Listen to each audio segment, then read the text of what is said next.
ಆದೇಶ್ ಆದೇಶ್ ಆದೇಶ್ ಜೈ ಶ್ರೀ ಮಹಾಕಾಳ್. ಈ ಮಹಾಕುಂಭಮೇಳ ಅನ್ನೋದು ಒಂದು ಸನಾತನ ಧರ್ಮದಲ್ಲಿ ವಿಶ್ವದಾದ್ಯಂತ ನಡೀತಕ್ಕಂಥದ್ದು ಒಂದು ಮಹಾ ಹಬ್ಬ, ಅಂದರೆ ಮಹಾಪರ್ವ ಅಂತಲೇ ಹೇಳ್ತೀವಿ. ಈ ಕುಂಭಮೇಳನ ನಾವು ಮಾಡಬೇಕಾದ್ರೆ ಕುಂಭ ಅಂತಂದರೆ ಒಂದು ಬಿಂದಿಗೆ ಅಥವಾ ಒಂದು ಕುಂಭ ಅಂದರೆ ಎಲ್ರಿಗೂ ಅರ್ಥ ಇರುತ್ತೆ, ಅದೊಂದು ಕುಂಭ ಅಂತ. ಅದರಲ್ಲಿ ನಾವು ಮೇಳ ಅಂತ ಕರಿತೀವಿ, ಉತ್ಸವ ಪರ್ವ ಅಂತ. ಈ ಮಹಾಕುಂಭಮೇಳ ಅನ್ನೋದು ಒಂದು ವಿಶೇಷವಾಗಿ ಸನಾತನ ಧರ್ಮದಲ್ಲಿ ಬರ್ತಕ್ಕಂಥ ಒಂದು ಇತಿಹಾಸದಲ್ಲಿ ಒಂದು ಕತೆ ಇದೆ. ಇದ್ರ ಬಗ್ಗೆನೇ ಒಂದು ಕತೆ ಇದೆ.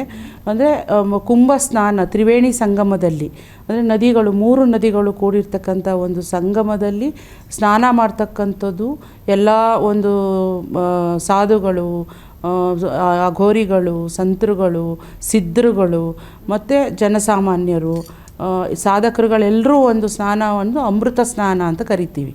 ಇದನ್ನು ಅಮೃತ ಸ್ನಾನ ಅಥವಾ ತೀರ್ಥ ಸ್ನಾನಕ್ಕಿಂತ ಅತಿ ಮೇಲ್ಪಟ್ಟದ್ದು ಅಮೃತ ಸ್ನಾನ ಅಂತ ಇದರ ಅರ್ಥ. ಅದಕ್ಕೆ ಇದನ್ನು ಕುಂಭಮೇಳ ಅಂತ ಕರೀತಾರೆ. ಮಹಾಕುಂಭಮೇಳದಲ್ಲಿ ಮೊದಲು ಕುಂಭಮೇಳ ಅಂತ 3 ವರ್ಷಕ್ಕೊಂದು ಸಲ ಸಂಗಮದಲ್ಲಿ ನಡೆಯುತ್ತೆ.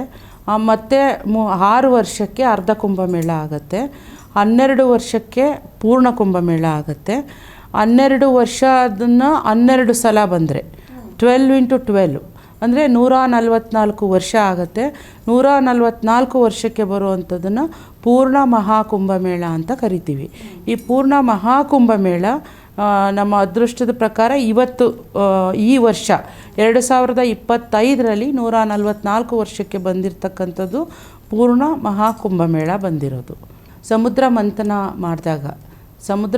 ಮಾಡಿದಾಗ ಅಮೃತ ಒಂದು ಕುಂಭ ಬಂದಾಗ, ಅಮೃತ ಕುಂಭನ ಗರುಡ, ಅದು ಇತಿಹಾಸ ತುಂಬ ದೊಡ್ಡದಿರುತ್ತೆ ಇದರಲ್ಲಿ ನಾನು ಶಾರ್ಟಾಗಿ ಏನು ಹೇಳ್ತೀನಿ ಅಂದರೆ, ಅಮೃತ ಕುಂಭನ ಗರುಡ ತಗೊಂಡು ಬರಬೇಕಾದ್ರೆ, ಅಂದರೆ ಅವನು ಶಾಪ ತನ್ನ ತಾಯಿನ ಒಂದು ಸೆರೆಯಿಂದ ಬಿಡಿಸೋದಕ್ಕೋಸ್ಕರ ಅವನು ಅಮೃತ ಹೊಂದಿರ್ತಕ್ಕಂಥ ಆ ಕುಂಭನ ತೊಗೊಂಡು ಬರಬೇಕು ಅಂತ ಆಜ್ಞೆ ಆಗಿರುತ್ತೆ.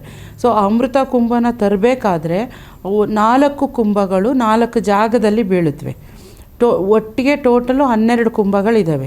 8 ಸ್ವರ್ಗದಲ್ಲಿದ್ದಾವೆ, 4 ಭೂಲೋಕದಲ್ಲಿದ್ದಾವೆ. ಸೊ ಆ 4 ಕುಂಭಗಳಲ್ಲಿ 4 ಕುಂಭಮೇಳ ಒಂದೊಂದು ಜಾಗದಲ್ಲಿ ಬೀಳುತ್ತೆ.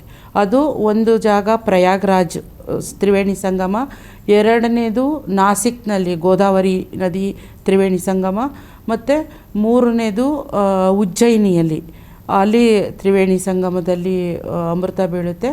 4ನೇದು ಹರಿದ್ವಾರಲ್ಲಿ ಬೀಳುತ್ತೆ.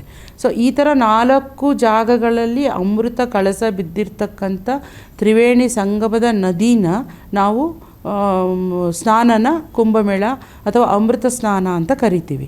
ಸೊ ಈಗ ಅವರು ಗರುಡ ಆ ಕುಂಭನ ತೊಗೊಂಡು ಹೋಗ್ತಾ ಇರಬೇಕಾದ್ರೆ ಆ ಜಾಗ ಬಿದ್ದಿರ್ತಕ್ಕಂಥದ್ದು ಕುಂಭ ಏನಿದೆ ಅಲ್ಲಿ ಸ್ನಾನ ಮಾಡಿದ್ರೆ ಅಮೃತ ಸಿದ್ಧಿ, ಅಂದರೆ ಒಂದು ಆರೋಗ್ಯವಾದ ವಿಚಾರದಲ್ಲಿ ಆಗಲಿ ಅಥವಾ ಒಂದು ಒಳ್ಳೆಯ ಒಂದು ಅಮೃತನ ಕುಡಿದಷ್ಟು ಶಕ್ತಿ ಮತ್ತು ಅದು ಒಂದು ದೇಹಕ್ಕೆ ಒಂದು ಆರೋಗ್ಯಕರವಾದ ಒಂದು ಆಯುರ್ವೇದದ ಮುಖಾಂತರ ಸಿಗ್ತಕ್ಕಂಥ ಒಂದು ಶಕ್ತಿನೇ ಈ ಮಹಾಕುಂಭಮೇಳ ಸ್ನಾನ.